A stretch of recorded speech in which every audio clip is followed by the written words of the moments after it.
Selamat sore teman-teman sekalian, selamat datang dan terima kasih untuk antusiasme teman-teman yang sangat besar untuk bergabung di webinar ke-8 TEC yang berjudul Beasiswa MUI Taiwan 2022. Perlu teman-teman ketahui bahwa webinar ini secara resmi didukung oleh Kementerian Pendidikan Taiwan dan Divisi Pendidikan di Taipei Economic and Trade Office in Indonesia selaku penyelenggara resmi beasiswa MUI Taiwan khusus untuk pelajar Indonesia.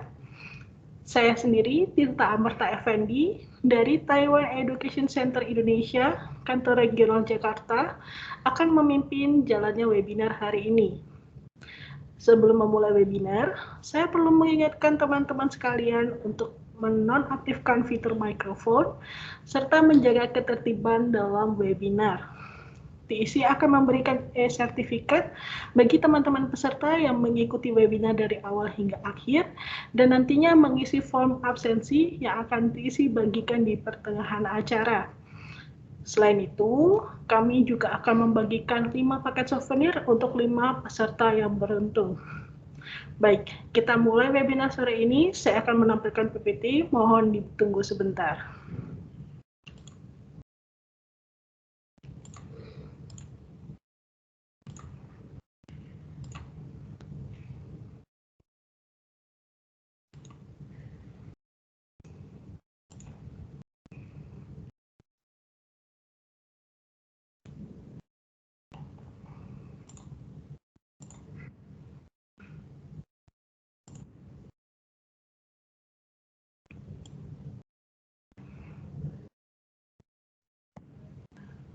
Baik, ya. Sebelum kita membahas tentang beasiswa MUI, terlebih dahulu saya ingin memperkenalkan tentang Taiwan Education Center. Jadi teman-teman, Taiwan Education Center ini merupakan perwakilan resmi dari Kementerian Pendidikan Taiwan atau Ministry of Education of Taiwan dan Divisi Pendidikan di Taipei Economic and Trade Office in Indonesia atau TETO. Jadi kami ini lembaga non-profit, kami perwakilan resmi Kementerian Pendidikan Taiwan, dan kehadiran TEC di Indonesia untuk mempromosikan kesempatan studi dan beasiswa di Taiwan untuk pelajar Indonesia.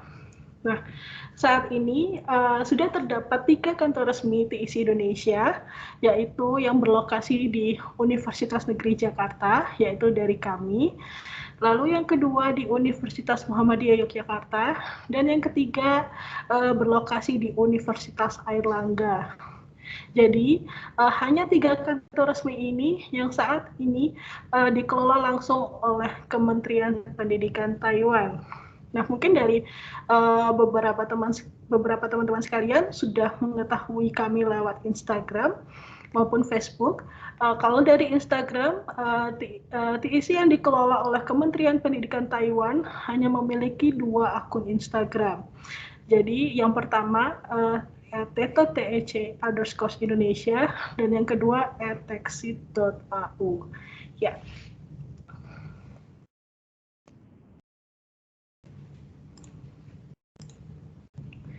Baik, jadi hari ini kita akan membahas terkait beasiswa MUI Taiwan 2022.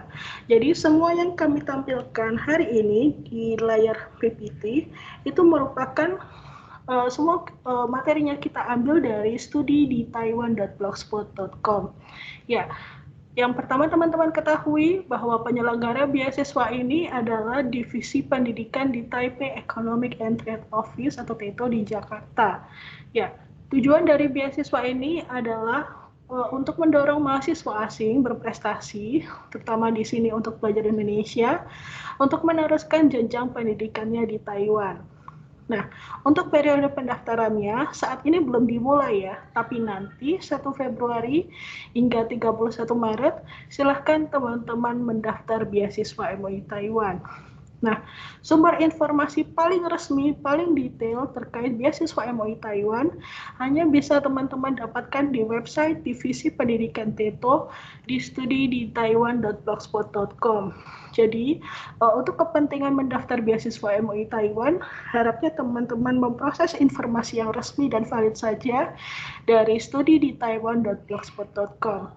Nanti jika saya berbicara terkait lampiran-lampiran terkait pendaftaran beasiswa MUI Taiwan, itu artinya lampiran bisa juga teman-teman temukan di studi di taiwan.blogspot.com.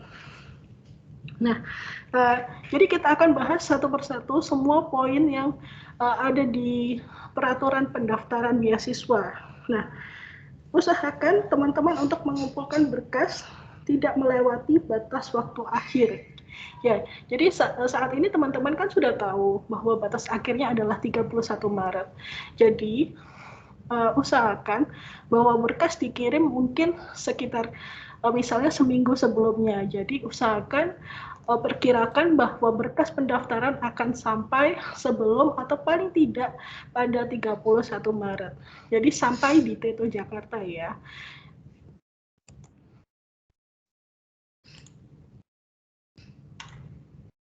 Oke, kita akan bahas selanjutnya terkait dokumen persyaratan. Yang pertama, formulir pendaftaran beasiswa Taiwan. Nah, formulir ini bisa teman-teman download di lampiran 2 yang ada di studi di taiwan.blogspot.com. Lalu yang kedua, teman-teman harus melampirkan fotokopi paspor dan kartu keluarga. Lalu yang ketiga, fotokopi ijazah dan transkrip nilai pendidikan terakhir yang telah terbit. Ijazah dan transkrip harus dalam bahasa Inggris atau Mandarin. Jika ijazah dan transkrip tidak dalam bahasa Inggris atau Mandarin, maka harus diterjemahkan ke dalam bahasa Inggris atau Mandarin dan harus dilegalisir sampai tahap TETO. Bagi teman-teman yang memerlukan informasi terkait prosedur legalisir sampai tahap TETO di Indonesia, silahkan merujuk pada lampiran 3. Dan apabila teman-teman merupakan lulusan dari universitas di luar negeri atau di luar Indonesia, maka ijazah dan transkrip perlu dilegalisir di kantor TETO atau kantor representatif pemerintah Taiwan di negara tersebut. Baik, kita bahas satu persatu terkait dokumen persyaratan ini. Kartu keluarga, apakah perlu diterjemahkan? Tidak perlu teman-teman, jadi kartu keluarga cukup difotokopi saja, tidak perlu diterjemahkan maupun dilegalisir. Lalu, apakah ada syarat IPK atau GPA? Jawabannya untuk sudah teman-teman, bagi teman-teman yang sudah mempelajari mungkin sudah tahu ya, bahwa tidak ada persyaratan minimal IPK atau GPA atau nilai rata-rata akhir. Tapi disarankan bagi pelamar beasiswa MUI Taiwan disarankan IPK di atas 3,00 dengan menggunakan skala 4. Artinya kalau misalkan menggunakan skala 0 sampai 100, berarti nilai rata-ratanya harus di atas 75. Ini hanya nilai atau IPK yang disarankan untuk mendaftar beasiswa MUI Taiwan agar aplikasi teman-teman lebih kompetitif. Nah, perlu teman-teman ketahui, di formulir pendaftaran beasiswa MUI Taiwan juga ada terdapat kolom study plan.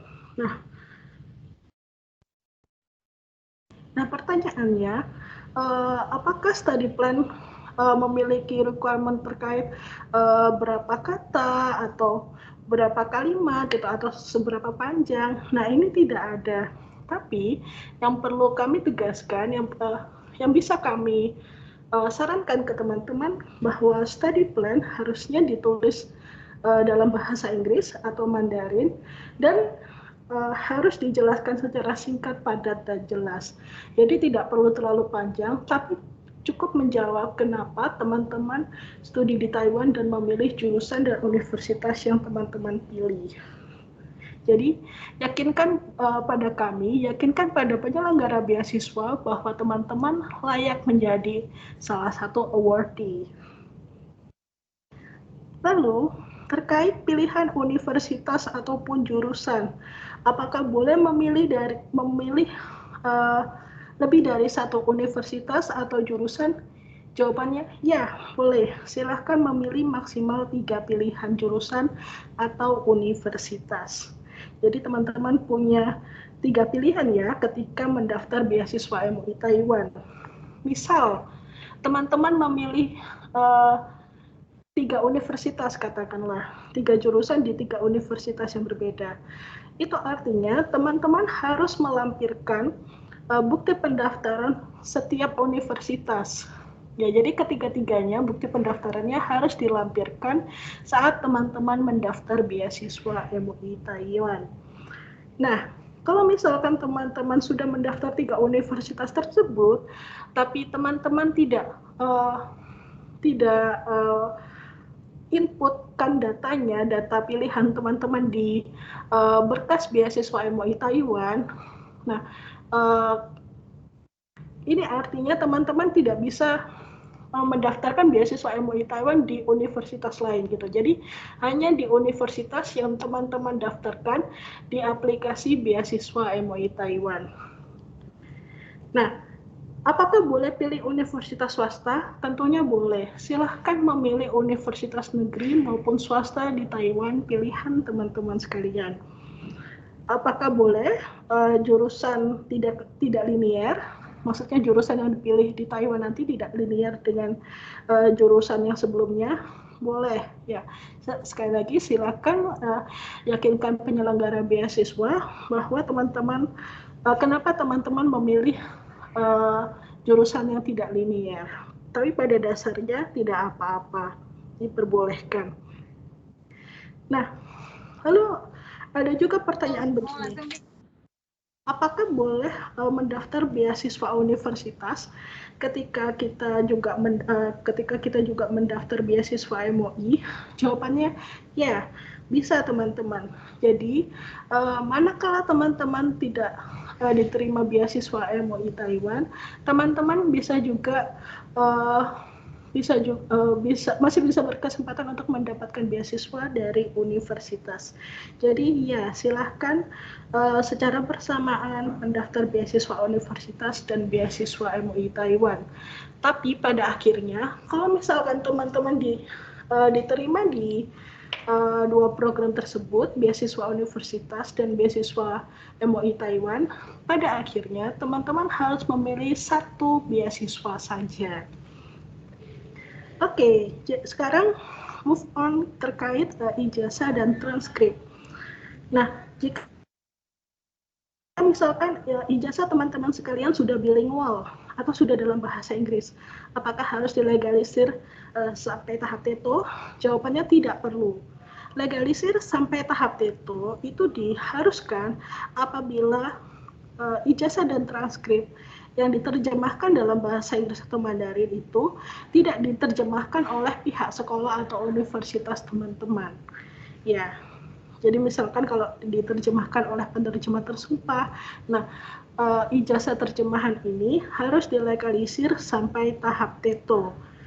Ya, untuk saat ini saya tidak akan menjelaskan lebih lanjut terkait prosedur legalisir. Untuk prosedur legalisir, silahkan teman-teman bertanya kepada divisi konsuler TETO. Nah, kalau misalkan teman-teman belum dapat ijazah atau masih misalkan teman-teman di S1 ingin mendaftar beasiswa MUI Taiwan, apakah bisa? Iya, bisa. Nah, kalau misalkan teman-teman masih semester 8 atau semester akhir, ya tetap bisa mendaftar beasiswa MUI Taiwan. Dokumen yang harus dilampirkan adalah yang pertama, transkrip dari semester 1 hingga yang terakhir, lalu juga lampirkan surat keterangan dari universitas bahwa teman-teman merupakan mahasiswa atau siswa aktif di sekolah atau universitas teman-teman. Lalu juga di surat keterangan tersebut tuliskan keterangan kapan teman-teman akan lulus. Lalu kalau misalkan teman-teman yang S1 ingin mendaftar ke S2, kan belum dapat ijazah. Nah, sebaiknya teman-teman juga lampirkan ijazah SMA, tapi ijazah SMA ini dengan catatan harus sudah dilegalisir, harus sudah diterjemahkan ke dalam bahasa Inggris ataupun Mandarin. Begitu juga dengan teman SMA yang masih di semester terakhir yang ingin mendaftarkan S1. Kalau misalkan seperti ini, artinya teman-teman juga bisa melampirkan ijazah SMP dengan catatan sudah diterjemahkan ke dalam bahasa Inggris.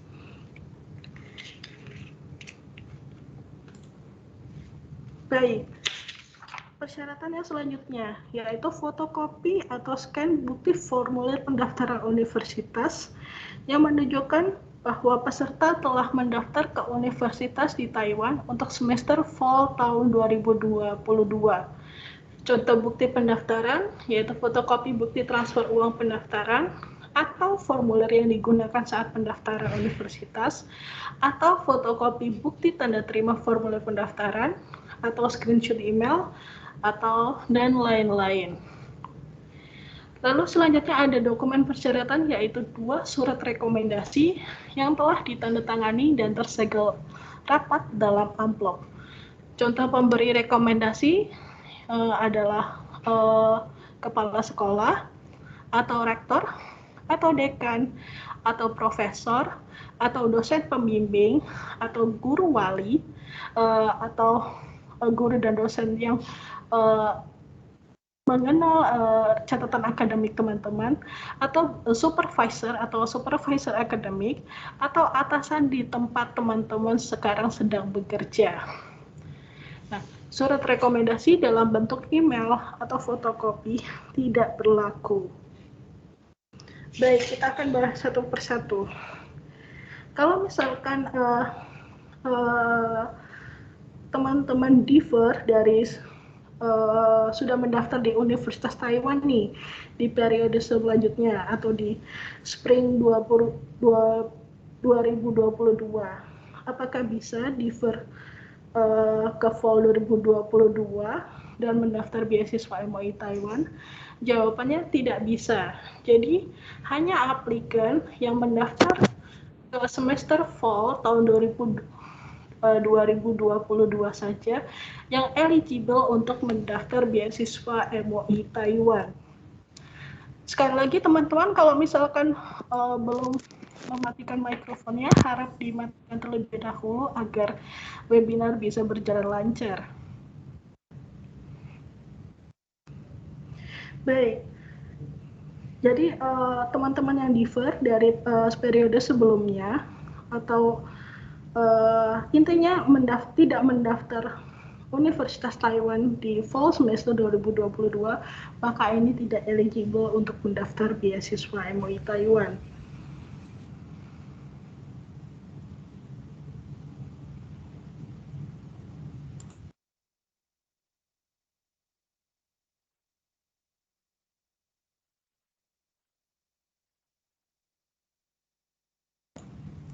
Baik, saya lanjutkan lagi. Kalau misalkan terkait bukti formulir pendaftaran universitas, nah perlu ditekankan sekali lagi, yang disyaratkan oleh beasiswa MOI Taiwan adalah bukti formulir pendaftaran universitas. Jadi teman-teman tidak harus sudah diterima oleh Universitas Taiwan. Ya, jadi cukup mendaftar Universitas Taiwan untuk semester fall 2022 saja. Nah, kalau misalkan teman-teman sudah diterima di Universitas Taiwan, bagaimana? Ya, tetap boleh mendaftar beasiswa MOI Taiwan. Tidak disyaratkan, tapi silahkan teman-teman melampirkan LOA sebagai dokumen penunjang untuk TETO mempertimbangkan aplikasi teman-teman. Tapi LOA tidak wajib. Ya, lalu terkait tanda tangan pemberi rekomendasi. Nah, tanda tangannya harus asli, tidak boleh fotokopi ataupun digital. Dan misalkan kalau ada cap basah, maka cap cap institusi ini harus basah, tidak boleh fotokopi atau scan. Semuanya harus asli, tanda tangan juga harus tanda tangan basah. Nah, ini berlaku bagi pemberi rekomendasi yang masih satu negara dengan teman-teman sekalian. Kalau misalkan pemberi rekomendasi ada di luar negeri, baru hal ini surat rekomendasi diperkenankan untuk memakai tanda tangan atau cap tanda tangan digital gitu atau cap scan, tapi hanya jika pemberi rekomendasi berada di luar negeri atau tidak dalam satu negara yang sama dengan aplikan atau teman-teman sekalian. Jadi usahakan bahwa surat rekomendasi teman-teman itu memiliki tanda tangan basah atau cap basah. Nah, memang cap basah ini tidak disyaratkan ya dalam surat rekomendasi, tapi manakala ada, capnya harus asli. Ya, lalu surat rekomendasi ini wajib ditulis dalam bahasa Inggris atau bahasa Mandarin. Ya, jadi surat rekomendasi tidak diperbolehkan ditulis dalam bahasa Indonesia, hanya diperkenankan diketik dalam bahasa Inggris atau Mandarin. Nah, apakah terkait amplop, apakah surat rekomendasi itu dalam satu surat dalam satu amplop atau satu amplop memiliki dua surat? Jawabannya satu surat dalam satu amplop ya. Jadi setiap surat rekomendasi dimasukkan di satu amplop yang berbeda.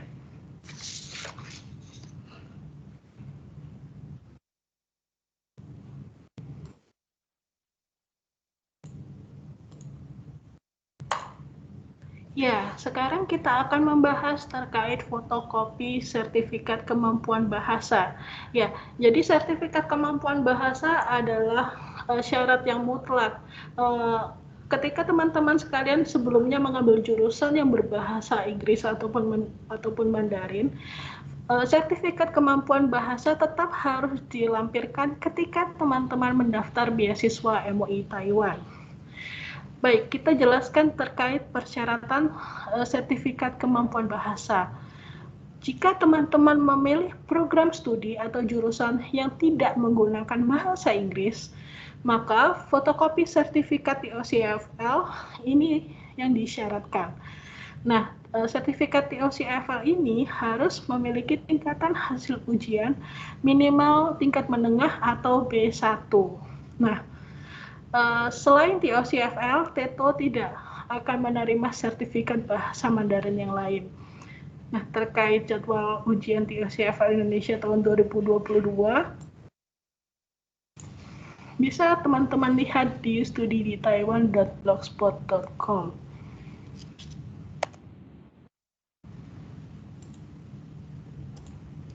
Nah, kalau misalkan teman-teman memilih program studi yang menggunakan bahasa Inggris, maka teman-teman harus melampirkan fotokopi sertifikat resmi TOEFL atau sertifikat bahasa Inggris yang diakui oleh internasional. Untuk mengetahui daftar program studi yang menggunakan bahasa Inggris di tahun 2022, silahkan merujuk pada lampiran 4. Apabila Anda mendaftar program studi yang berbahasa Inggris yang tidak ada dalam daftar di lampiran 4, maka Anda perlu melampirkan surat keterangan yang dikeluarkan oleh pihak universitas dengan cap tiket universitas, bukan kantor jurusan, yang menyatakan bahwa program studi tersebut merupakan program studi dengan bahasa Inggris sebagai bahasa pengantar, atau biasanya statusnya adalah degree program is fully taught in English. Jika surat keterangan yang dikeluarkan oleh universitas menyatakan bahwa program studi menyediakan jumlah kelas berbahasa Inggris yang cukup untuk syarat kelulusan, atau biasanya ditulis sebagai degree program provides sufficient English taught courses to meet graduation requirement, maka pendaftaran Anda tidak akan diterima. Baik, kita akan bahas satu persatu terkait sertifikat kemampuan bahasa.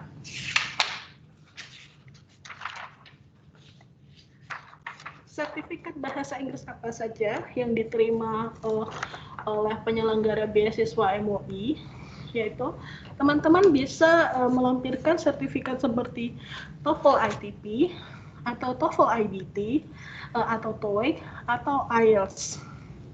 Jadi untuk mendaftar beasiswa MOI Taiwan sebetulnya tidak ada syarat minimal skor yang ditetapkan oleh penyelenggara beasiswa.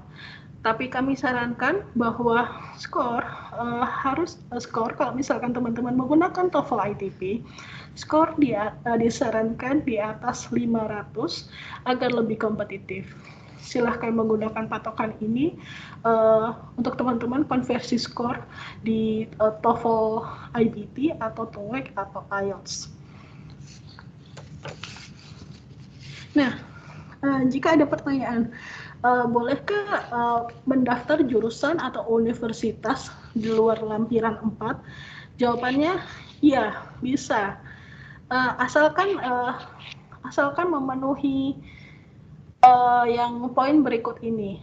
Ya, ini kaitannya sertifikat kemampuan bahasa apa yang teman-teman harus lampirkan. Kalau memang jurusan teman-teman itu full diajarkan dalam bahasa Inggris, maka sertifikat kemampuan bahasa yang sudah pasti teman-teman lampirkan adalah TOEFL atau sertifikat bahasa Inggris. Nah, kalau misalkan ternyata program studi yang teman-teman ingin pilih itu tidak ada di lampiran 4, namun memiliki status seperti ini, degree program provide sufficient English courses to meet graduation requirement. Itu artinya teman-teman harus melampirkan selain sertifikat bahasa Inggris, yaitu juga melampirkan TOCFL. Jadi begini teman-teman, akan saya jelaskan.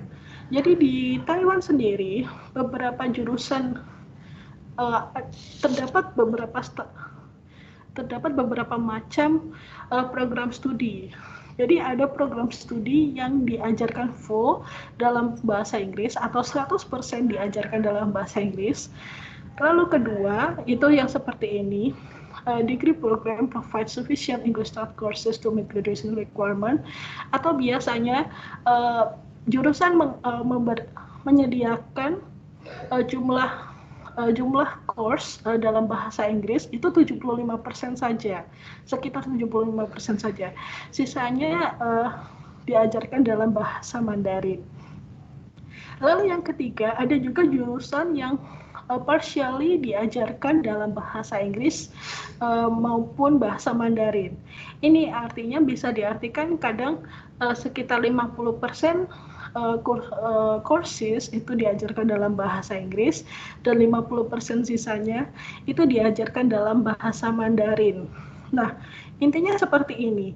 Kalau misalkan jurusan tidak diajarkan 100% dalam bahasa Inggris, artinya partially diajarkan dalam bahasa Mandarin, maka teman-teman wajib melampirkan TOCFL agar berkas pendaftaran teman-teman dipertimbangkan oleh penyelenggara beasiswa. Jadi jelas ya terkait persyaratan sertifikat kemampuan bahasa. Nah, selain persyaratan sertifikat kemampuan bahasa, bolehkah teman-teman melampirkan juga sertifikat seperti sertifikat prestasi atau pengalaman keikutsertaan di suatu event akademik, apakah boleh melampirkan sertifikat tersebut? Jawabannya ya, boleh. Silahkan lampirkan fotokopi sertifikatnya. Tapi ini tidak diwajibkan, hanya sebagai dokumen penunjang saja supaya berkas pendaftaran teman-teman lebih kompetitif. Sekali lagi, sertifikat prestasi tidak diwajibkan, tapi jika dilampirkan tidak apa-apa.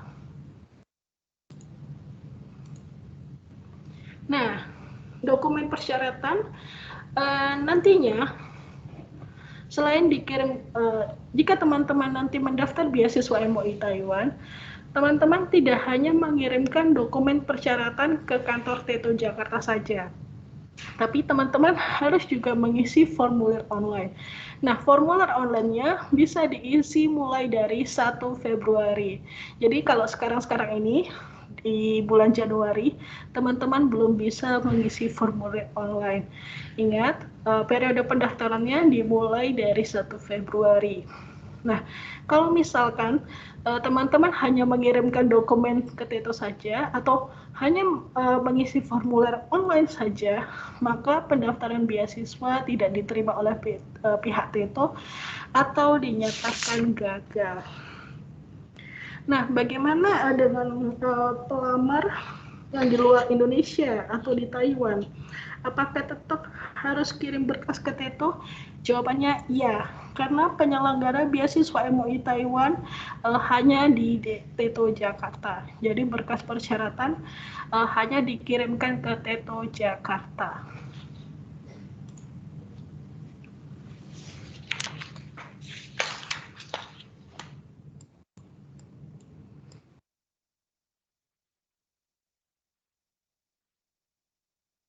Baik, kita lanjutkan lagi terkait. Halo, tes.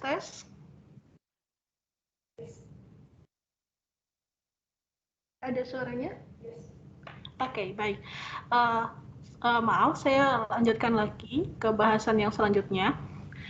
Peserta tidak diperkenankan untuk mendaftar apabila yang pertama, memiliki status overseas Chinese student atau warga negara Taiwan.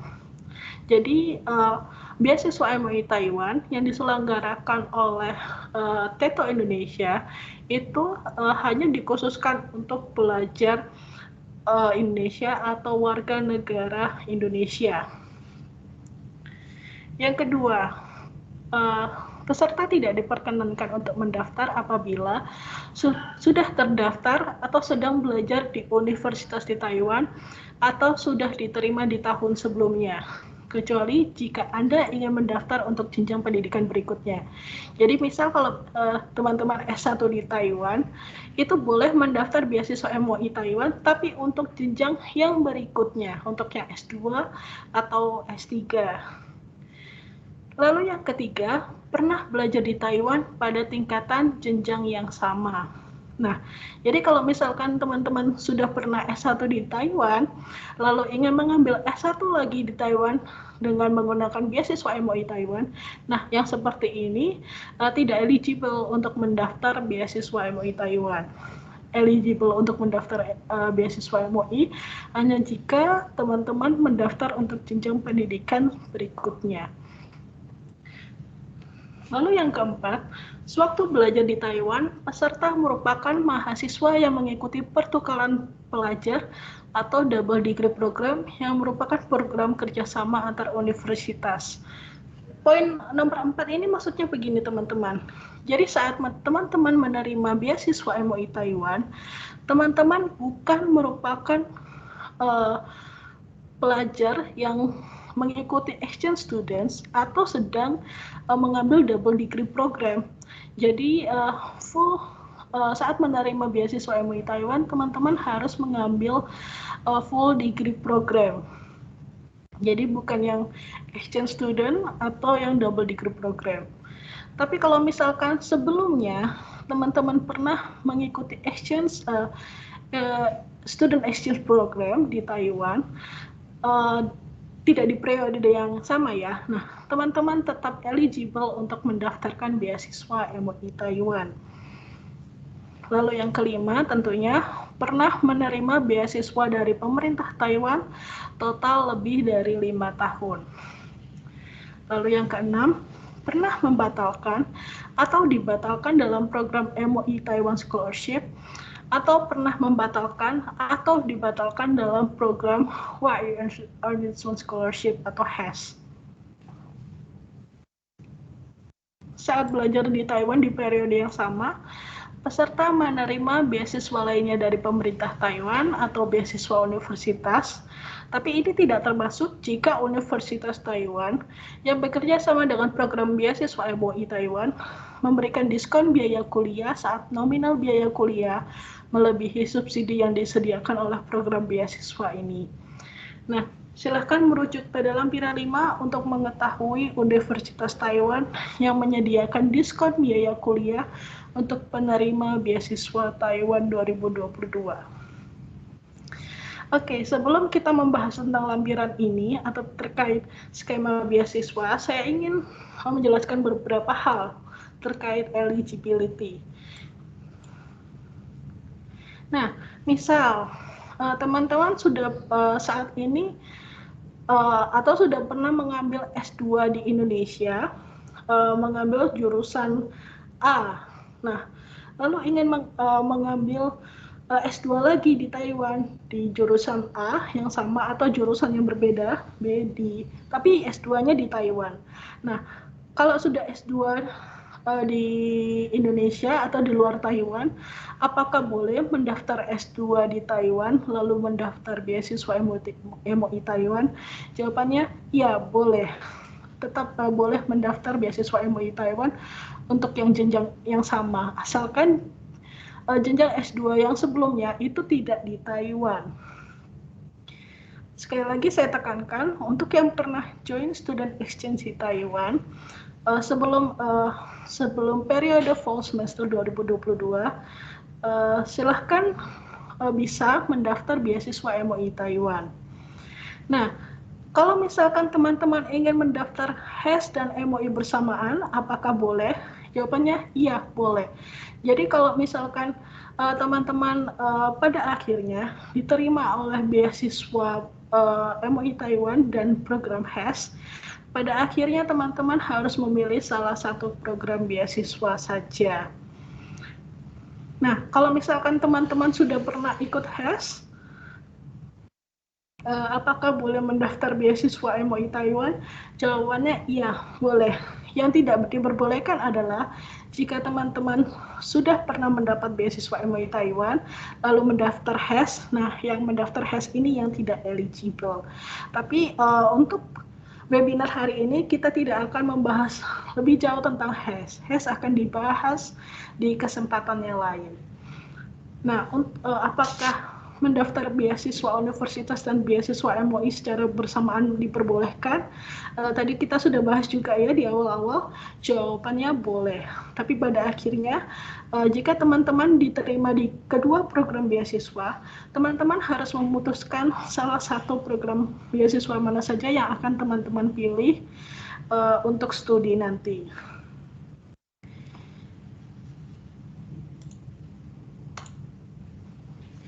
Baik, sekarang kita akan bahas tentang skema beasiswa yang diberikan di program beasiswa MUI Taiwan. Oke, terkait tunjangan biaya hidup, ini artinya seperti uang saku tiap bulan, teman-teman. Untuk S1 akan diberikan sebesar 15.000 NTD per bulan. Untuk S2 dan S3 akan diberikan tunjangan biaya hidup sebesar 20.000 NTD per bulan.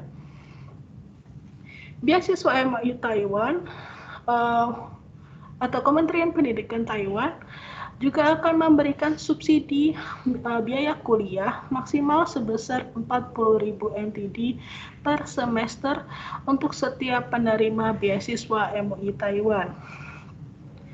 Apabila biaya yang dibutuhkan melebihi 40.000 NTD, maka kelebihan biaya ditanggung sendiri oleh penerima beasiswa. Nah, kalau misalkan teman-teman melihat lampiran 5, ya, ini merupakan ini hanya list atau daftar universitas yang menyediakan diskon biaya kuliah atau bantuan pembayaran biaya kuliah yang tidak ditanggung oleh beasiswa MUI. Jadi seperti ini, kalau misalkan tuition fee jurusan teman-teman misalkan 50.000 NTD, nah MUI Taiwan kan sudah kasih subsidi 40.000 NTD. Nah, kelebihan 10.000 NTD-nya akan ditanggung oleh universitas yang ada dalam lampiran 5. Nah, kalau misalkan universitas yang teman-teman pilih tidak ada di lampiran 5, itu artinya teman-teman bisa tetap memilih universitas tersebut, namun universitas tersebut tidak akan memberikan bantuan pembayaran biaya yang tidak ditanggung oleh beasiswa MUI Taiwan. Jadi kembali lagi, kalau misal tuition fee-nya 50.000 NTD, nah kelebihan 10.000 NTD-nya itu akan ditanggung oleh penerima beasiswa. Jadi jelas ya untuk yang lampiran 5. Baik, perlu teman-teman ketahui bahwa penerima beasiswa MUI Taiwan akan menanggung sendiri, yaitu biaya administrasi, biaya pembimbing skripsi atau tesis atau disertasi, premi asuransi, biaya akomodasi, biaya internet, dan biaya lainnya. Untuk durasi beasiswa, program S1 maksimal 4 tahun, program S2 maksimal 2 tahun, program S3 maksimal 4 tahun. Total durasi penerimaan beasiswa tidak boleh lebih dari 5 tahun. Ya. Lalu bagaimana dengan biaya karantina dan biaya tiket pesawat? Ya, ini artinya penerima beasiswa MUI Taiwan harus menanggung sendiri biaya karantina dan biaya tiket pesawat. Mungkin ada beberapa teman-teman yang belum tahu, jadi untuk warga asing yang memasuki Taiwan itu wajib melaksanakan karantina setelah sampai di Taiwan. Nah, karantinanya ini 14 hari plus 7 hari. Nah, biaya karantina bisa berbeda-beda, tergantung, singkat cerita, tergantung universitas teman-teman sekalian. Jadi biasanya karantina dibantu diorganisir oleh masing-masing universitas Taiwan yang teman-teman pilih. Ya, kita tidak akan bahas tentang karantina ya di sini, itu tadi hanya sekedar informasi. Namun ada juga mungkin teman-teman yang ragu terkait biaya skripsi atau tesis atau disertasi. Ya, jadi mayoritas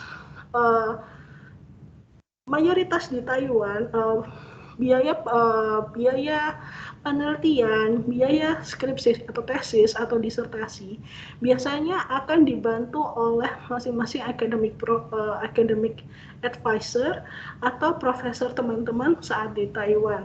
Jadi jangan khawatir, mungkin bagi teman-teman yang misal memilih jurusan teknik atau natural science seperti itu yang butuh eksperimen dengan bahan-bahan yang mahal. Nah, biasanya biaya eksperimen ini akan dibantu atau ditanggung oleh lab teman-teman atau profesor atau academic advisor teman-teman saat studi di Taiwan nanti. Jadi jangan khawatir terkait biaya penelitian atau tesis atau disertasi. Nah, teman-teman bisa lihat di sebelah kanan itu ada Study in Taiwan Manual, persiapan sebelum berangkat ke Taiwan. Nah, jadi ini SIT Manual atau Study in Taiwan Manual. Ini ditulis oleh Divisi Pendidikan TETO di Jakarta. Ya, di sini teman-teman bisa mempelajari terkait bagaimana sih kalau misalkan teman-teman sudah menjadi penerima beasiswa MUI Taiwan nanti. Nah, di sini dijelaskan beberapa tipsnya. Nah, misalkan bagaimana saat awal kedatangan di Taiwan, teman-teman harus menyiapkan uang sebesar misalkan 30.000 NTD karena di awal semester beasiswa MUI Taiwan belum cair, jadi semacam itu. Nah, lalu bagaimana syarat mempertahankan beasiswa? Nah, ada syaratnya teman-teman. Ada syarat nilai yang harus teman-teman pertahankan atau syarat IPK yang teman-teman harus pertahankan saat teman-teman menerima beasiswa MUI Taiwan. Nah, tidak akan kami bahas di webinar ini. Silahkan teman-teman pelajari di Study in Taiwan Manual. Nah, Study in Taiwan Manual bisa juga teman-teman dapatkan hanya di studyditaiwan.blogspot.com. Baik, selanjutnya kita akan membahas beberapa hal yang harus teman-teman perhatikan terkait pendaftaran beasiswa MUI Taiwan. Yang pertama, pendaftar beasiswa wajib untuk melakukan pendaftaran secara mandiri terlebih dahulu ke universitas di Taiwan. Perlu teman-teman ketahui bahwa mendaftar beasiswa MUI Taiwan ini bukan berarti pendaftaran universitas akan didaftarkan atau dibantu oleh TETO maupun TEC. Jadi TEC sendiri, karena kami merupakan bagian dari Kementerian Pendidikan Taiwan dan TETO, kami bukan agen dan kami tidak menyediakan jasa atau layanan untuk membantu teman-teman mendaftar universitas. Jadi silakan secara mandiri mendaftar universitas di Taiwan terlebih dahulu sebelum mendaftar beasiswa MUI Taiwan. Nah, untuk pengumuman beasiswa, TETO akan mengirimkan pengumuman beasiswa secara individu kepada masing-masing penerima beasiswa via email sebelum tanggal 6 Juni 2022. TETO tidak akan menghubungi satu persatu peserta yang tidak lolos program beasiswa Taiwan. TEC sendiri di sosial media resmi kami di TETO TEC Indonesia, kami akan mengumumkan manakala TETO sudah mengumumkan beasiswa secara individu kepada masing-masing penerima beasiswa. Jadi kalau sudah dikirimkan oleh TETO, nah nanti kami akan umumkan bahwa jika teman-teman yang tidak menerima email dari TETO, maka otomatis teman-teman tidak lolos program beasiswa MUI Taiwan. Ya, sekali lagi Instagram resmi kami hanya di TETO TEC_Indonesia. Poin selanjutnya, TETO dan TEC tidak menerima konfirmasi penerimaan dokumen. Jadi silakan cek status pengiriman berkas pendaftaran beasiswa Anda secara mandiri ke masing-masing jasa pengiriman. Ini artinya kalau misalkan di jasa pengiriman teman-teman tertulis, oh dokumen atau paket sudah dikirimkan ke TETO. Ya, jadi artinya memang demikian. Kami tidak akan menerima konfirmasi apakah dokumen sudah sampai atau belum. Lalu, kami juga tidak menerima pengiriman dokumen via jasa pengiriman online seperti contohnya Gojek atau Grab, atau tahun lalu juga ada teman-teman yang mengirimkan pakai Paxel, ini juga tidak bisa. Jadi tidak disarankan bagi teman-teman mengirim berkas pendaftaran menggunakan Gojek atau Grab atau Paxel, karena ini tidak bisa masuk gedung Artagraha. Baik. Akan saya bahas beberapa hal terkait poin-poin ini. Nah, kalau misalkan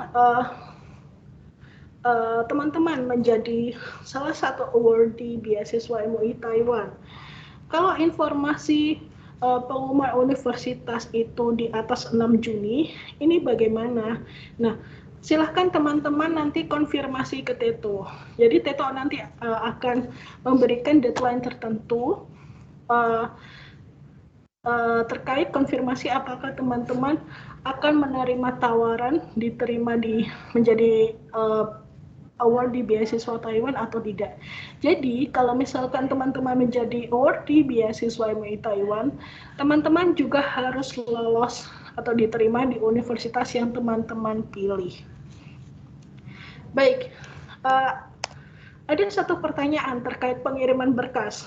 Apakah aplikan atau teman-teman bisa mengantar sendiri paket berkas pendaftaran ke kantor TETO di Artagraha?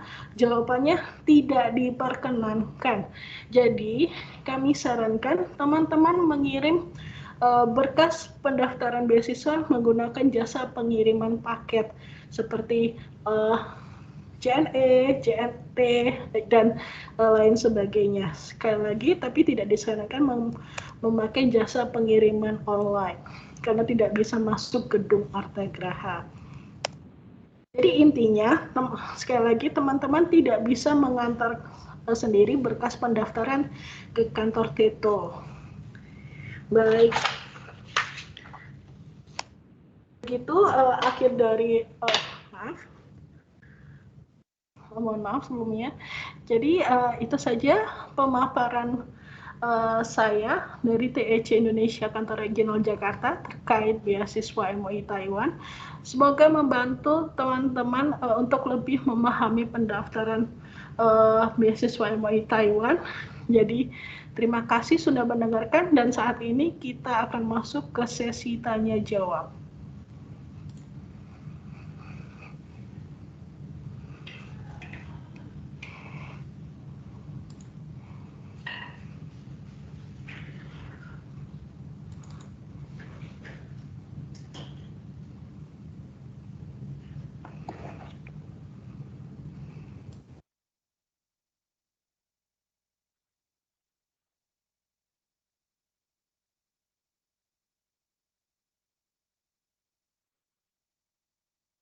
Ya, mohon maaf sebelumnya. Jadi teman-teman bisa bertanya, metode pertanyaannya ada dua hal. Maksudnya ada dua cara, yaitu yang pertama teman-teman bisa raise hand, lalu nanti teman-teman yang saya pilih untuk bertanya langsung silahkan bertanya via mikrofon. Nah, sebelumnya saya akan membacakan pertanyaan dari WhatsApp. Oh ya teman-teman, bagi yang tidak bisa menyalakan mikrofon juga bisa bertanya di grup WhatsApp. Nanti pertanyaan yang relevan akan saya pilih untuk bacakan dan jawab.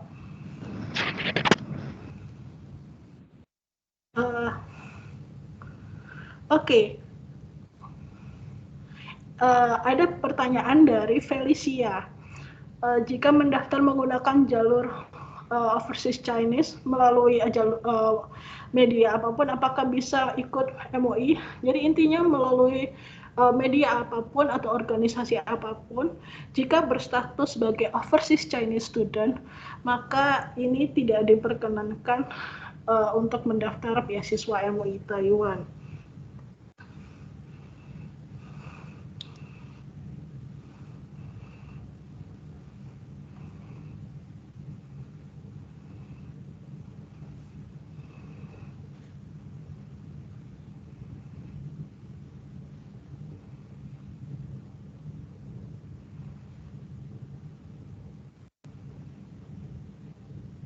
Baik, akan saya pilih.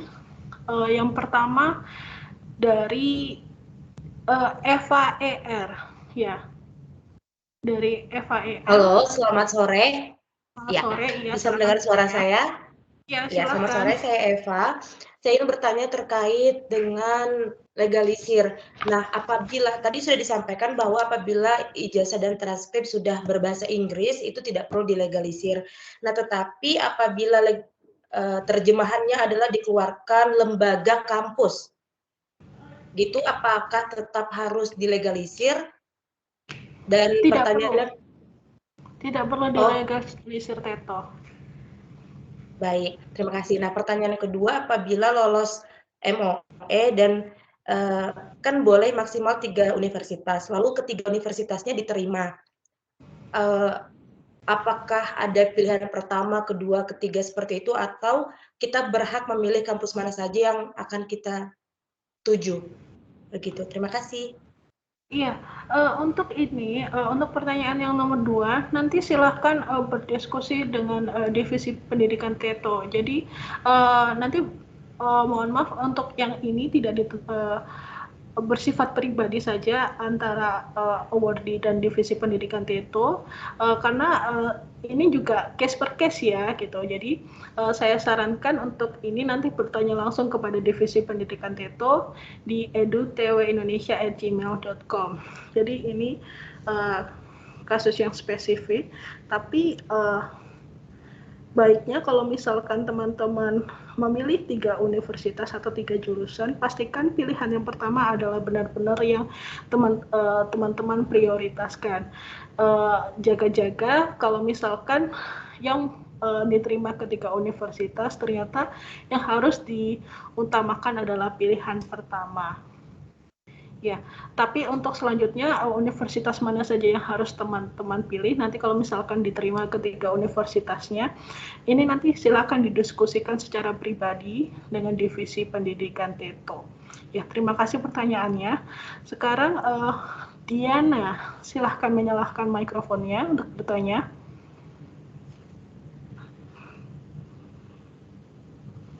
Diana.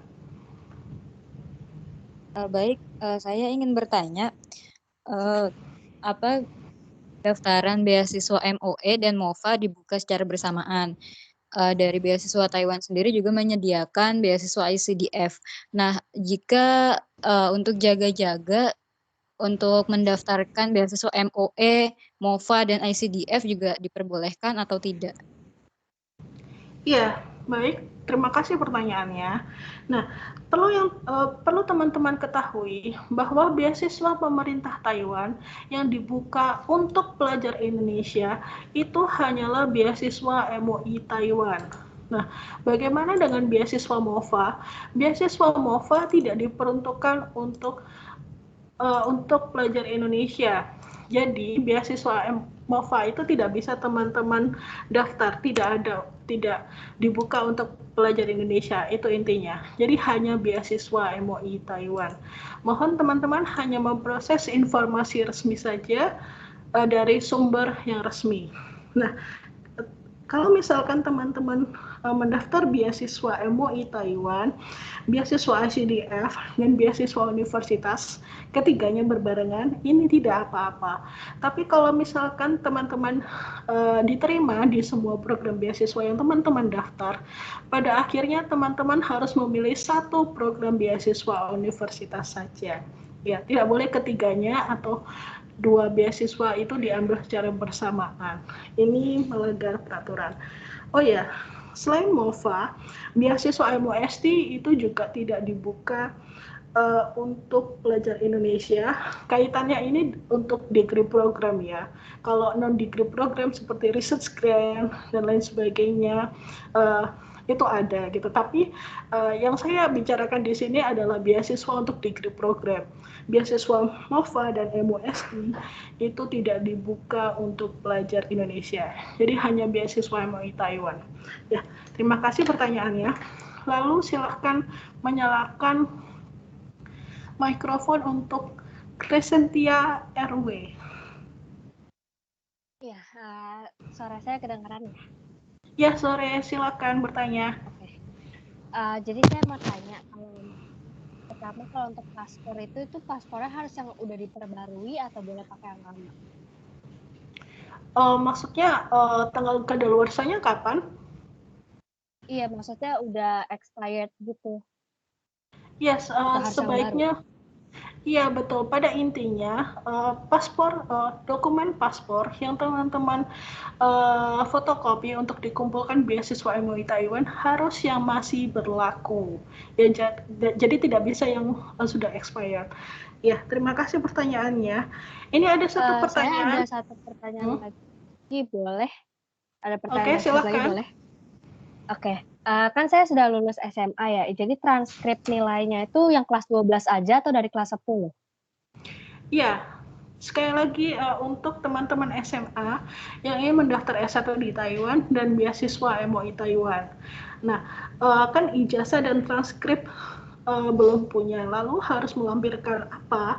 Yang pertama, itu rapor semester 1 hingga semester terakhir. Nah, semuanya harus dalam bahasa Inggris. Ya. Kalau saya sudah lulus gimana, Kak? Saya sudah lulus SMA. Tapi transkripnya jadi transkrip kelas 12 aja gitu. Transkrip yang semuanya yang ada di belakang ijazah gitu. Jadi transkrip keseluruhan. Oke, berarti yang rapot 10-11-nya nggak usah kan ya? Iya, rapornya tidak usah. Jadi hanya transkrip yang keseluruhan saja. Oke, terima kasih. Iya, sama-sama. Baik, bagi yang teman-teman yang masih di kelas 12 atau di semester terakhir di SMA, ya, dokumen yang teman-teman bisa lampirkan untuk mendaftar beasiswa MOI Taiwan adalah rapor semester 1 hingga terakhir. yang ada. Nah, semuanya itu harus dalam bahasa Inggris.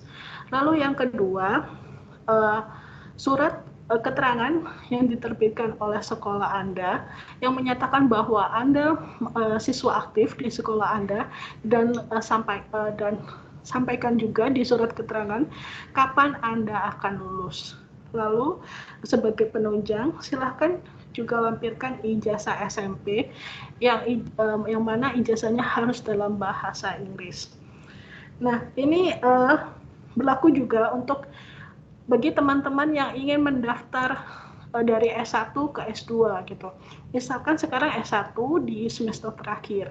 Jadi apa saja yang harus dilampirkan, yaitu transkrip dari semester 1 hingga terakhir. Lalu surat keterangan yang diterbitkan oleh universitas yang menyatakan bahwa teman-teman merupakan mahasiswa aktif di universitas tersebut dan sertakan juga keterangan kapan teman-teman akan lulus dari universitas. Lalu yang ketiga, teman-teman harus melampirkan ijazah SMA yang mana harus sudah diterjemahkan dalam bahasa Inggris. Baik, saya akan membacakan pertanyaan dari Angela di grup WhatsApp. Pertanyaannya, apakah surat rekomendasi ada masa berlakunya? Misal, saya pernah daftar MOE Scholarship periode sebelumnya. Apakah surat rekomendasi tersebut bisa digunakan kembali di periode ini? Ya, memang ini tidak ada peraturannya.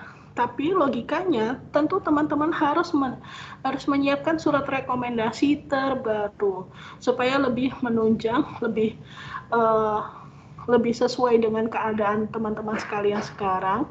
Ya, jadi lebih update juga referensi atau rekomendasinya. Jadi kami sarankan bahwa surat rekomendasi yang dibuat tentunya yang dibuat di waktu yang berdekatan dengan periode pendaftaran beasiswa MOE Taiwan. Lalu ada juga pertanyaan dari Albert di grup WhatsApp. Awalnya sudah mendaftar untuk admission spring semester 2022 dan sudah accepted, tapi defer ke fall 2022. Apakah eligible untuk mendaftar MOE Taiwan dengan bukti admission dan bukti deferral? Ya, jawabannya tidak bisa. Karena beasiswa MOE Taiwan hanya untuk applicant yang mendaftar ke universitas di Taiwan di fall semester 2022 saja. Jadi yang defer dari semester sebelumnya atau tahun sebelumnya, defer ke fall semester. Nah, ini tidak eligible untuk mendaftar beasiswa MOE Taiwan. Ya. Ada juga pertanyaan dari Nabila Putri di grup WhatsApp. Untuk pengisian formulir itu secara diketik atau tulis tangan. Ya, sebaiknya pengisian formulir pendaftaran itu seluruhnya diketik ya teman-teman. Tentu ini lebih formal. Lalu pada bagian formulir, apabila belum bisa bahasa Mandarin, apakah dicentang bagian fair saja? Jadi begini teman-teman, kalau misalkan teman-teman belum bisa berbahasa Mandarin, silahkan apa adanya saja gitu, belum bisa bahasa Mandarin. Jadi kami sarankan secara jujur mengisi formulir pendaftaran gitu. Jadi apa adanya teman-teman, secara jujur itu bagaimana itu yang dituangkan di formulir pendaftaran. Kalau misalkan belum bekerja juga silahkan jawab secara jujur belum bekerja. Ya. Baik, saya akan memilih lagi peserta yang bisa bertanya secara langsung. Yang pertama Tasya Regina 441. Silahkan menyalakan mikrofon. Tasya Regina. Sebenarnya tadi pertanyaan saya udah ada satu yang terjawab. Saya mau tanya pertanyaan kedua saya, yaitu gimana kalau seandainya saya ini udah lulus S1 dan dari kampus itu dapat SKL, surat surat tanda kelulusan itu yang sudah ditranslate menggunakan bahasa Inggris. Nah, apakah saya boleh memakai SKL saja atau tetap harus Maaf, melampirkan Tasya, ijazah? Halo, ya? Halo, halo. boleh boleh tolong diulangi lagi pertanyaan. Maaf, tadi sinyalnya tidak jelas. Jika sudah terima SKL, lalu bagaimana? Kan udah ditranslate ke bahasa Inggris ya SKL-nya. Nah, apakah saya boleh melampirkan SKL dan transkrip saja untuk pendaftarannya, atau saya tetap harus ijazah SMA juga gitu? Baik, karena kalau sudah ada SKL, ya bisa SKL dan transkrip saja. Kalau misalkan ada ijazah SMA, mau dilampirkan, asalkan dalam bahasa Inggris, ini bisa. Ya bisa dilampirkan sebagai penunjang. Tapi kalau tidak ada tidak apa-apa karena sudah ada minimal SKL itu. Ya, terima kasih pertanyaannya. Ya, Terima selanjutnya kasih. ya sama-sama. Lalu untuk Andrian Herianto, silahkan menyalakan mikrofon.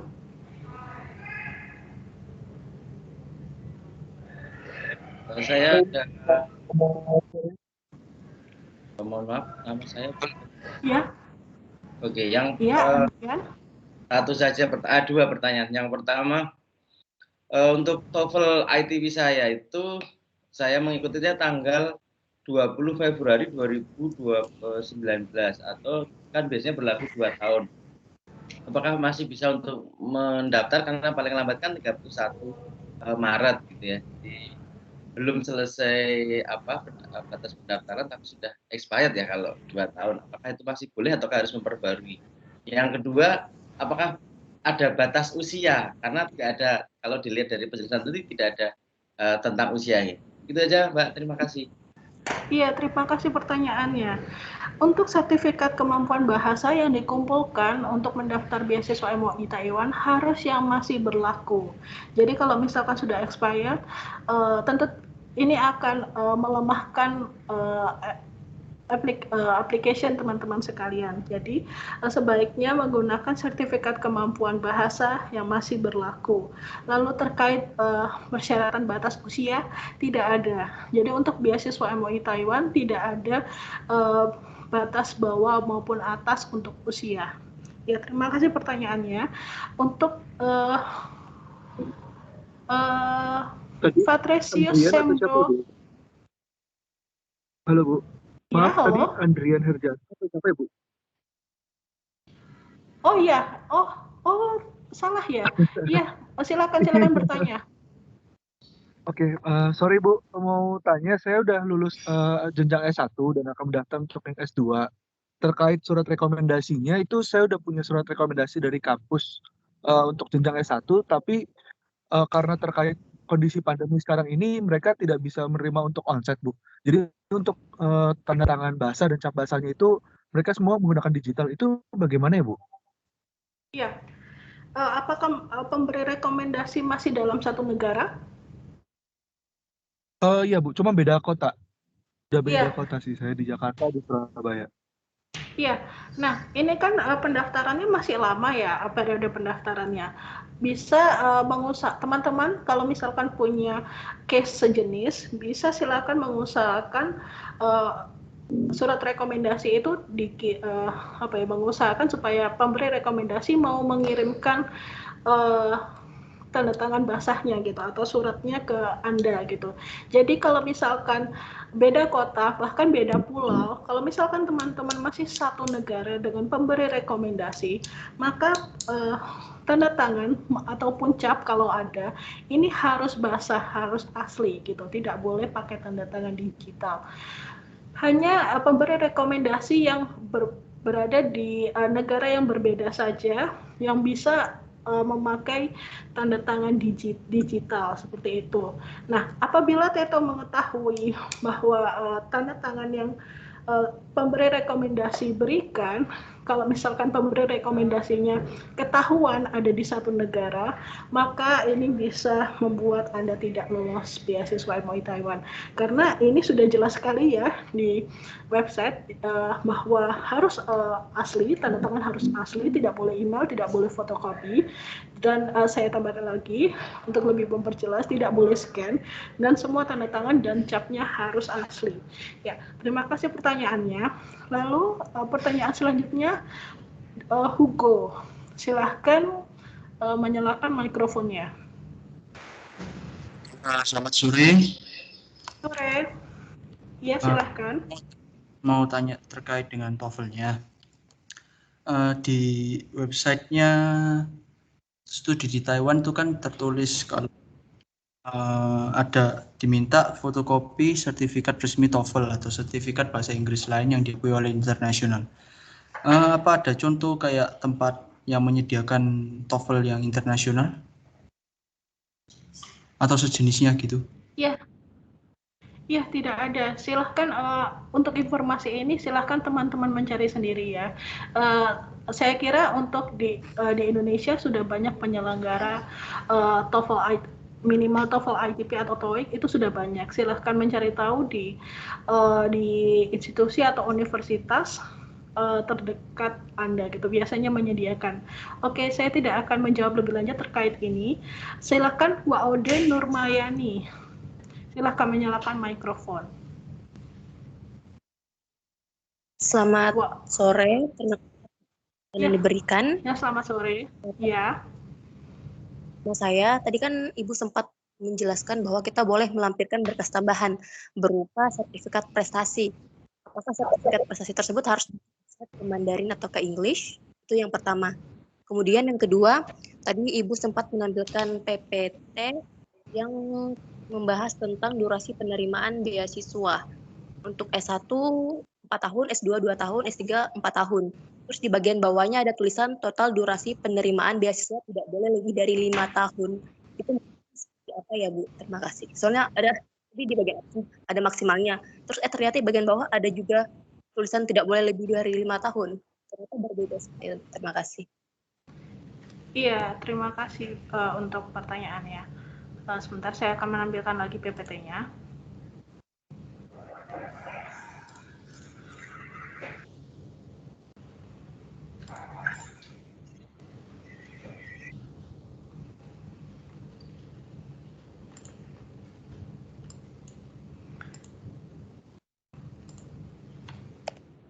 Baik, saya akan jawab dulu pertanyaan yang pertama.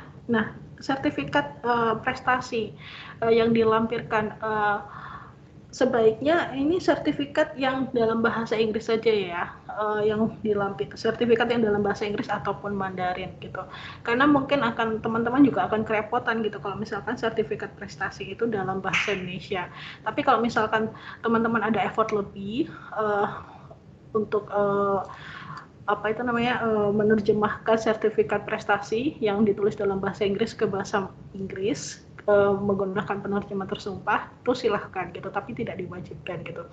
Jadi sertifikat prestasi pada intinya tidak diwajibkan, tapi boleh dilampirkan, tapi tentunya karena TETO sendiri penyelenggara di TETO ini, penyelenggara beasiswa di TETO ini bukan orang Indonesia, jadi sebaiknya sertifikat yang teman-teman kumpulkan, berkas-berkas yang teman-teman kumpulkan itu dalam bahasa Inggris ataupun Mandarin.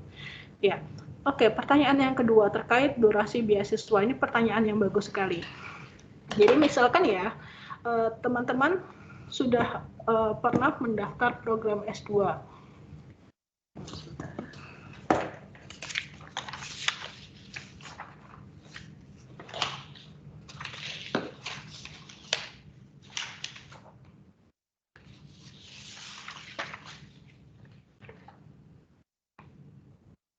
Oke, jadi misalkan teman-teman saat ini akan mendaftar program S2 di Taiwan. Nah, maksimal jika teman-teman mengambil S2 di Taiwan, jadi maksimal beasiswa penerimaan beasiswa MUI Taiwan itu adalah 2 tahun. Tapi memang periode studi S2 di Taiwan, periode studi S2 di Taiwan itu juga maksimal normalnya itu 2 tahun gitu.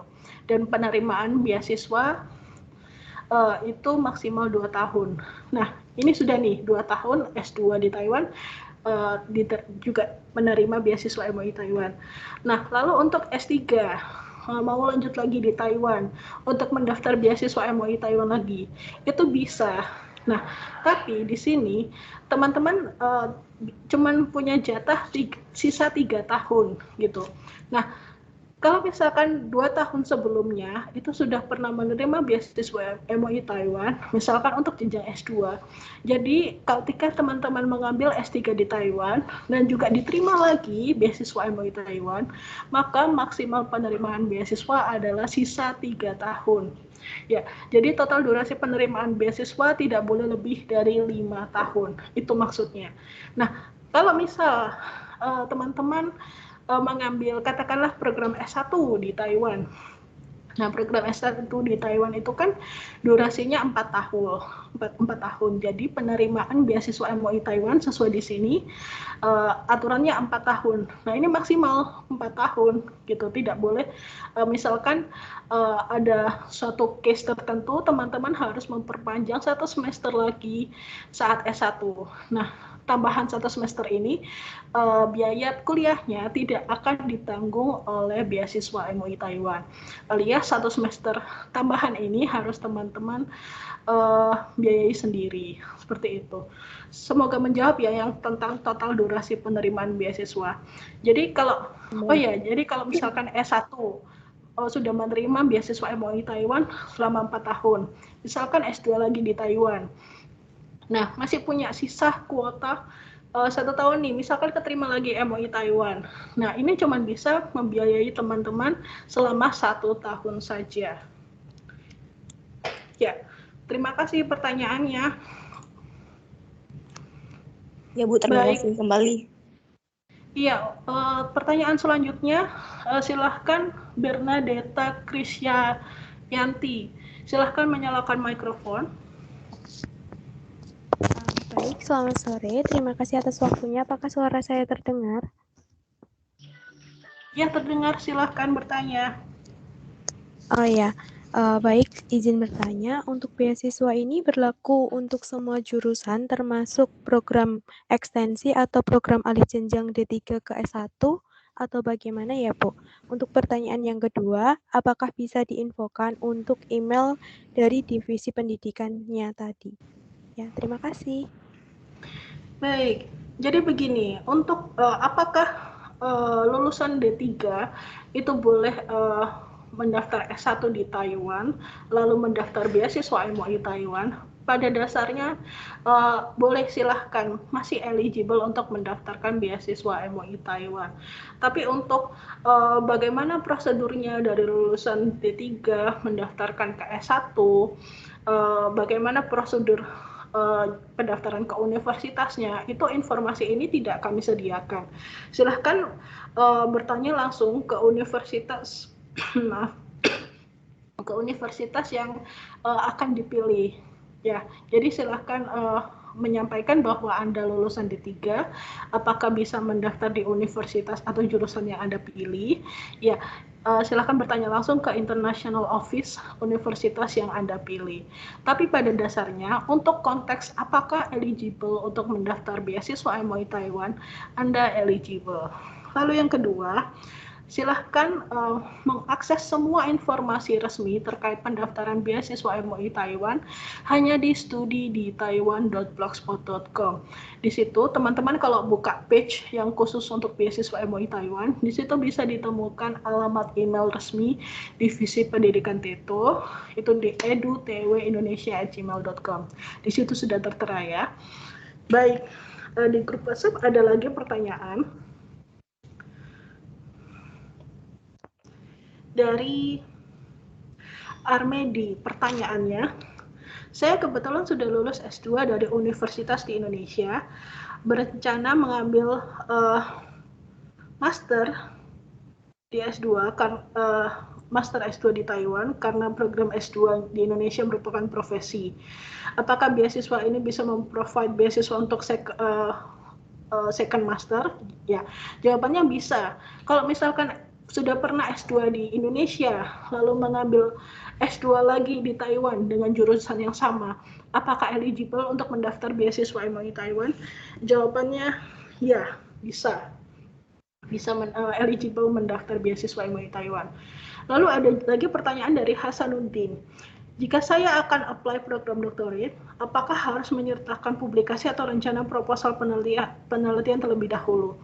Ini kaitannya dengan pendaftaran universitas, karena kali ini webinar khusus untuk beasiswa MOE Taiwan, saya tidak akan menjawab pertanyaan ini. Ya, silahkan berkonsultasi lebih lanjut dengan TIC lewat Instagram maupun WhatsApp. Oke. Ada lagi pertanyaan dari Siti Aminatus Sehro. Pertanyaannya, pada form hard copy MOE terdapat isian study plan. Apakah kita menyertakan 3 study plan karena mendaftar ke 3 jurusan? Ya.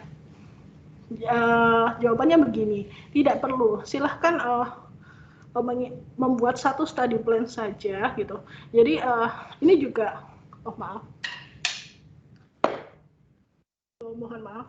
Jadi ini juga pintar-pintarnya teman-teman mengelola konten study plan gitu. Kalau misalkan teman-teman memilih lebih dari 1 jurusan atau universitas gitu. Jadi di study plan itu tentunya kami tidak perlu memberikan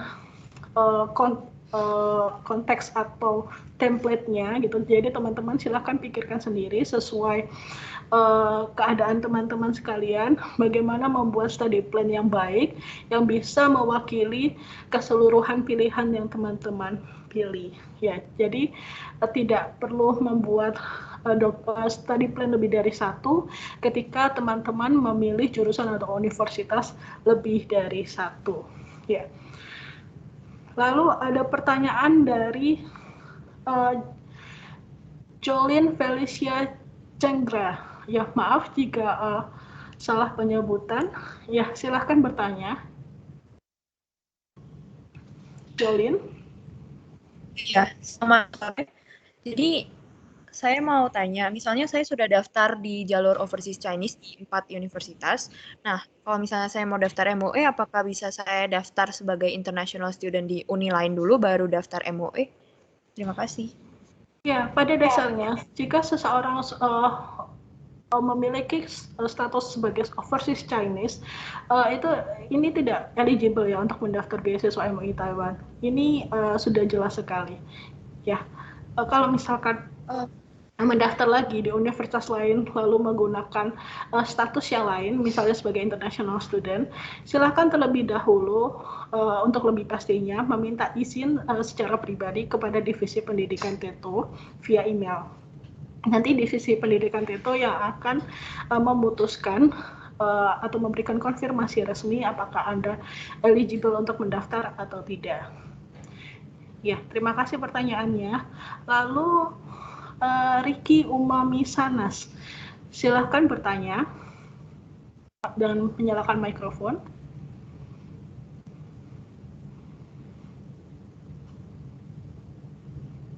Tidak. Lalu Poppy Wulandari.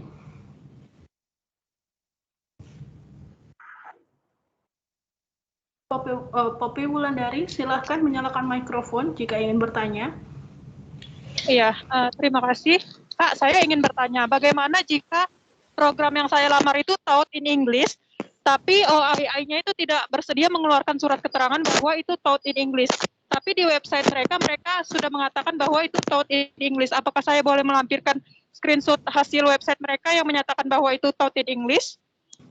Iya, pada dasarnya tidak bisa. Jadi surat keterangannya harus dari universitas, tidak boleh dari screenshot website. Jadi harus surat keterangan resmi dari universitas yang benar-benar di surat keterangan itu menyatakan bahwa jurusan yang Anda pilih itu 100% diajarkan dalam bahasa Inggris.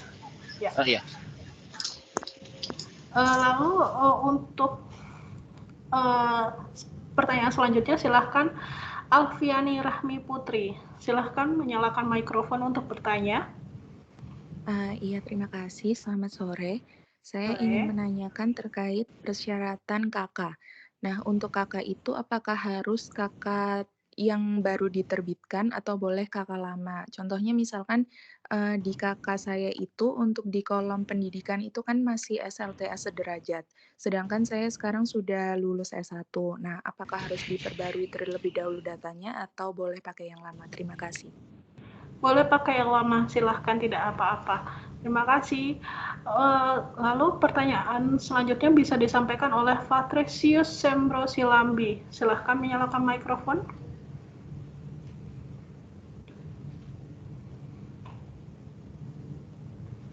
Baik, untuk Rosmin Siadari.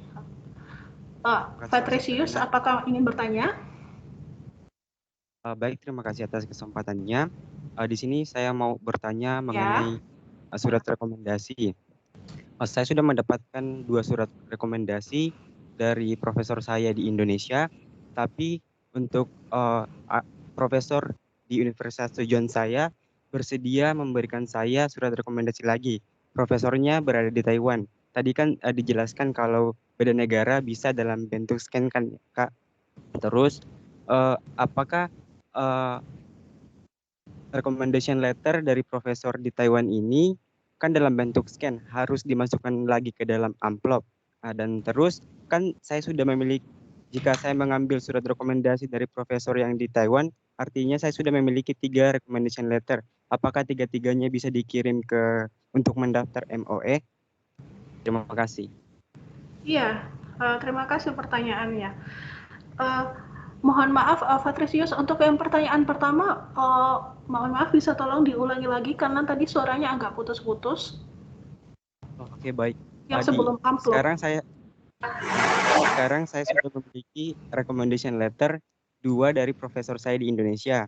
Terus di universitas tujuan saya, profesor dari Taiwan bersedia memberikan saya recommendation letter lagi. Kan kalau misalkan beda negara seperti yang dijelaskan tadi bisa dalam bentuk scan. Apakah maksud saya recommendation letter dari profesor dari Taiwan ini perlu dimasukkan lagi ke dalam amplop? Terima kasih. Iya, baik, terima kasih pertanyaannya.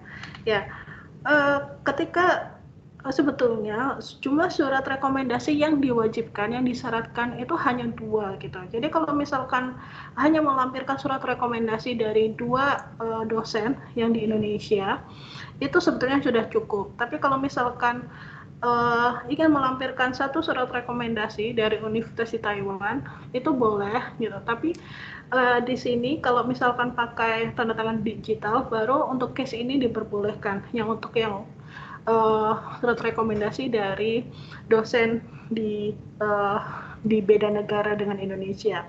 Nah, surat ini tetap dimasukkan ke dalam amplop yang berbeda. Jadi tetap dimasukkan ke dalam amplop. Ya, apakah menjawab? Ya, tapi ini 3 surat rekomendasi ini tidak disyaratkan ya. Jadi bisa dibilang 1 surat rekomendasi lainnya itu merupakan dokumen penunjang gitu. Jadi sekali lagi yang disyaratkan untuk mendaftar beasiswa MOE Taiwan itu hanya 2 surat rekomendasi saja. Baik, mungkin yang dari karena terbatas waktu juga ya, saya akan memilih 2 lagi penanya yang bisa menyalakan mikrofon. Silahkan Riki Umami Sanas. Silahkan menyalakan mikrofon jika ingin bertanya.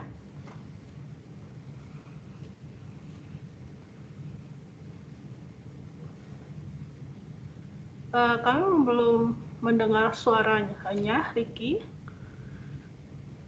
Apakah ingin bertanya? Halo. Jika tidak, mungkin Ruri Ulfa, silahkan bertanya.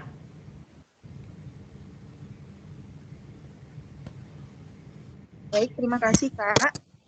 ingin saya tanyakan, boleh nggak kita mendaftar satu universitas saja, Kak? Soalnya sependek pengetahuan saya untuk magister kebidanan itu cuma ada di NTUNHS gitu, Mbak. Segitu aja. Iya, jadi intinya kalau misalkan hanya memiliki satu opsi jurusan itu tidak satu opsi jurusan atau universitas itu tidak apa-apa.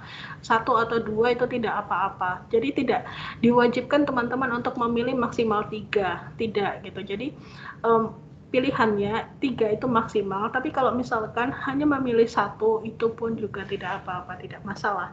Ya, baik untuk Ricky Umami, apakah mau bertanya? Maaf, suara saya apakah terdengar? Iya, terdengar. Silakan bertanya. Terima kasih atas kesempatannya. Saya ingin bertanya, apakah jika saya saat ini sedang, maksud saya jika saya sudah lulus dalam jenjang program studi master di Taiwan, kemudian saya ingin mendaftar pada jenjang selanjutnya. Maksud saya untuk doctoral program menggunakan MOE scholarship. Kemudian apakah saya harus kembali ke Indonesia terlebih dahulu untuk mengurus berkasnya atau saya boleh mengurus melalui pengiriman pos dari Taiwan kemudian ke Indonesia, kemudian saya serahkan langsung ke kantor TETO? Terima kasih. Mohon maaf, Ricky, bisa tolong diulangi lagi untuk pertanyaan nomor 1, maaf. Oh iya, kondisinya jika saat ini saya sudah lulus di salah satu kampus di Taiwan untuk program studi master. Kemudian saya ingin mendaftar pada program studi doktoral dengan menggunakan beasiswa MOE. Apakah bisa jika saya mengurus melalui Taiwan, kemudian saya kirim ke Indonesia, maksudnya ke Indonesia, kemudian saya kirimkan ke kantor TETO, ataukah saya harus pulang terlebih dahulu untuk mengurus semuanya? Terima kasih. Iya, terima kasih pertanyaannya. Jadi akan coba saya jawab ya. Yang pertanyaan yang pertama, apakah eligible untuk mendaftar S3 di Taiwan, lalu dengan menggunakan beasiswa MOE Taiwan? Iya, eligible. Lalu yang kedua, apakah harus pulang terlebih dahulu? Ini tergantung apakah Anda ada dokumen yang perlu Anda urus dulu di Indonesia supaya bisa dikumpulkan di untuk beasiswa MOE Taiwan. Ini terserah Anda sih, apakah harus pulang dulu atau tidak. Tapi basically kalau misalkan semua berkas yang diperlukan itu ada di Taiwan, sudah siap semuanya, dikirimkan langsung ke kantor TETO, itu tidak apa-apa. Tapi yang perlu menjadi catatan adalah pastikan bahwa berkas akan sampai di kantor TETO Jakarta itu sebelum 31 Maret. Jadi apalagi itu kan ekspedisi luar negeri kan, kadang kita tidak bisa memperkirakan tanggal pastinya sampainya kapan gitu. Jadi itu sih yang harus dipertimbangkan. Lalu terkait, silahkan. Kemudian untuk jika saat ini menggunakan surat keterangan lulus dari profesor atau dari universitas, apakah bisa?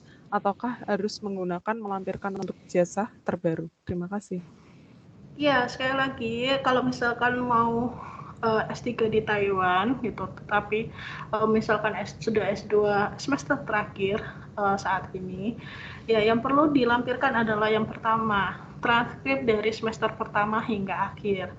Lalu yang kedua, surat keterangan dari universitas yang menyatakan Anda merupakan mahasiswa aktif di universitas tersebut, dan sampaikan juga keterangan kapan Anda akan lulus. Ya, semuanya dalam bahasa Inggris. Lalu, ini juga informasi bagi teman-teman yang ada di Taiwan. Jadi, jika teman-teman lulus dari universitas di Taiwan, ijazah dan transkrip teman-teman tidak perlu dilegalisir. Ya, jadi kalau misalkan lulus dari universitas luar negeri tapi itu di Taiwan, maka ijazah dan transkrip tidak perlu dilegalisir. Ya, hanya yang perlu dilegalisir di kantor TETO di negara luar negeri itu hanya ijazah dan transkrip yang diterbitkan oleh universitas di luar Indonesia atau Taiwan. Baik teman-teman, ini sudah TIC kasih bonus 35 menit melebihi batas pelaksanaan webinar. Ya, mohon maaf sekali kami tidak bisa mengakomodir semua pertanyaan. Ya, silakan jika teman-teman masih memiliki pertanyaan lainnya terkait pendaftaran beasiswa MOI Taiwan ataupun HES, silahkan disampaikan kepada kami di WhatsApp ataupun di Instagram. Ya, mohon maaf sekali karena keterbatasan waktu kita tidak bisa menjawab semua pertanyaan teman-teman. Terima kasih untuk antusiasmenya. Dan saat ini saya akan mengumumkan peserta yang beruntung, 5 peserta yang beruntung yang akan mendapatkan 5 paket souvenir. Ya, yang pertama, Crescentia RW. Apakah masih hadir? Masih, Kak. Iya, baik. Terima kasih untuk yang Crescentia RW. Jadi yang peserta pertama yang mendapatkan souvenir.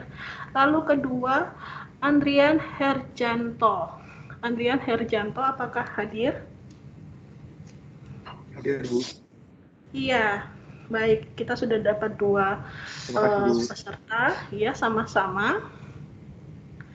Lalu Wade Nurmayani. Hadir. Hadir, Bu. Iya, baik. Kita sudah punya 3. Lalu Armedi. Armedi, apakah masih hadir?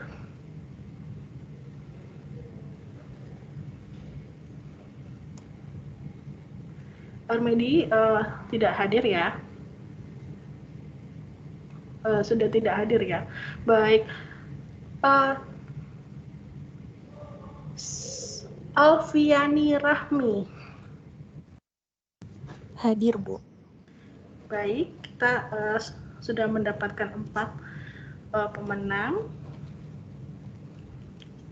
Mohon tunggu sebentar. Lalu Nabila Putri. Hadir, Ibu. Terima kasih. Iya, silahkan bagi pemenang peserta yang beruntung, kelima peserta yang beruntung yang sudah konfirmasi tadi, silahkan menghubungi secara pribadi WhatsApp TIC Indonesia untuk konfirmasi penerimaan paket souvenir. Ya, demikian teman-teman. Terima kasih semuanya. Terima kasih untuk teman-teman yang sudah berpartisipasi di webinar hari ini. Terima kasih antusiasmenya. Semoga apa yang kami paparkan hari ini bisa menjadi manfaat, bisa membantu teman-teman untuk mempersiapkan berkas pendaftaran beasiswa MOI Taiwan. Jangan lupa untuk menyiapkan segala sesuatunya dengan lengkap. Jangan mengumpulkan mendekati tenggat waktu pengumpulan beasiswa. Dan sekali lagi atas nama Divisi Pendidikan TETO dan TIC Indonesia, saya ingin mengucapkan terima kasih dan nantinya rekaman dari webinar ini akan kami upload di channel YouTube resmi TIC Indonesia. Ya, terima kasih semuanya. Selamat sore dan semoga sukses selalu. Terima kasih.